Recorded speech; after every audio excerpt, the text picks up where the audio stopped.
नमस्कार दोस्तों, हमारे साथ जनता दल यू के यहाँ से प्रत्याशी मोहम्मद सैयद जी हैं। इनसे बात करेंगे। ये जेडीयू के प्रत्याशी हैं, यहाँ के लिए चुनाव लड़ रहे हैं। बताइए सबसे पहला ये कि आपने जेडीयू ही क्यों चुना? जेडीयू इसलिए चुना कि जेडीयू में जो भी काम होता है निष्पक्ष काम होता है।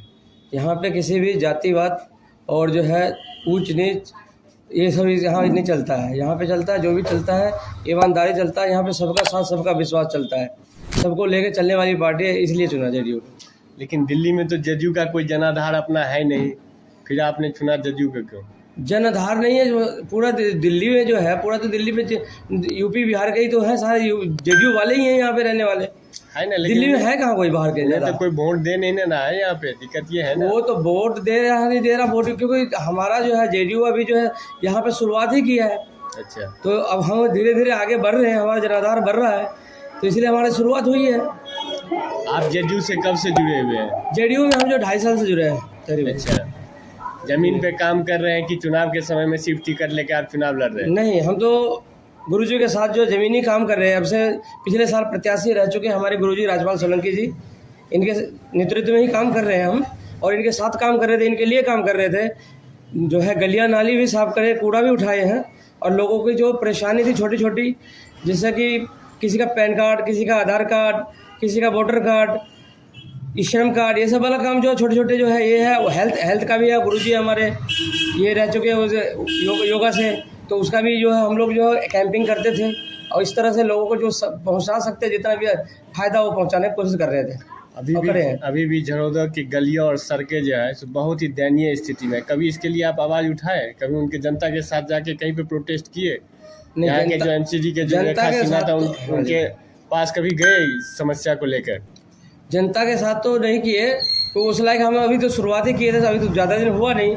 बाकी जो है एप्लीकेशन वगैरह हम लोगों ने लगाया था, एप्लीकेशन भी लगाए, और लेकिन वो सुनने को राजी नहीं। वो सब है दबंग पार्टी। अच्छा, वो लोग किसी के सुनने वाले नहीं। अगर कोई वोट मांगने भी जाता था तो कहते वोट हमारे को दिए हो, वोट तो मोदी जी को दिए हो।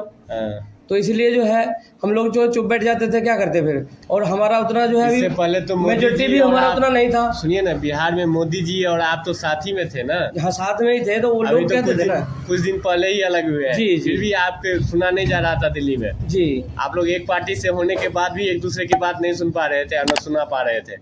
जी। तो उसमें जो कैंडिडेट वहाँ मोदी जी की मामला नहीं था ना। अच्छा, यहाँ तो जो कैंडिडेट जमीन पे है उनका मामला था ना।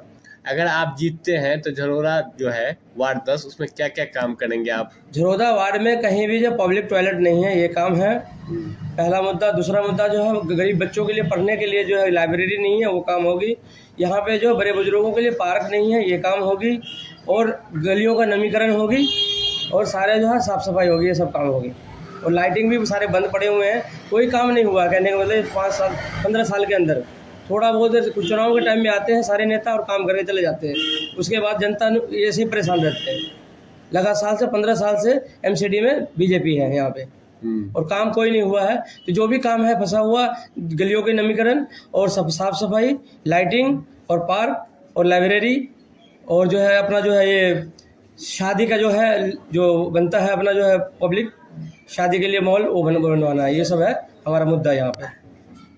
धन्यवाद, बहुत बहुत शुभकामना। आप यहाँ से चुनाव जीते और जनता के लिए काम करें।